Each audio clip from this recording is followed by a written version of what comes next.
Hello everyone, in this video today we will learn about how to create a Excel workbook and how to open an existing workbook, or even how to pin some workbooks. So first of all, we have to open Excel, and this is a blank workbook. By default it is shown to you. So first of all, click on it. Okay, even if you want to create a new workbook after opening this one, so far you have to click on file and then you have to click on new and then click on the blank workbook. That is, both options are available. By default you can create that using the blank workbook option, and after opening a workbook you can use file button and open and create new workbook. Okay, this is for creating a workbook. Next option is creating an opening an existing workbook. So first of all, click on file and then click on open.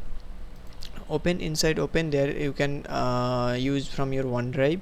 You can use this PC or another options. This PC means your computer, and of course browse is also from your computer. So I am clicking on browse and then going to download option, and there is, suppose there is this one I am taking. Okay, click on open. You can see this Excel workbook has been opened. That is already created previously, but we can open that from using the open dialog box. Okay, another option is available there, that is pinning a workbook to your file or Backstage view. Just click on file, that is I have just done. Click on file and then click on new. You can open also. You have to click on open, and then you can see list of workbooks you have already recently used. So hovering on that, you can see there is a pin icon.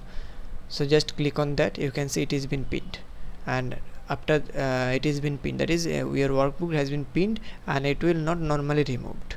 If you remove this one forcefully, then it will be removed. Otherwise it will be there as a pinned workbook. That is, when you open the workbook, at the top of the other recent opened, it will be shown at the top of them. Okay, in a similar way, clicking on that pin icon again, it will move to unpin options. Okay, thank you everyone. It is all for creating a workbook, opening an existing workbook, and pinning a workbook in your Excel document. Okay, thank you.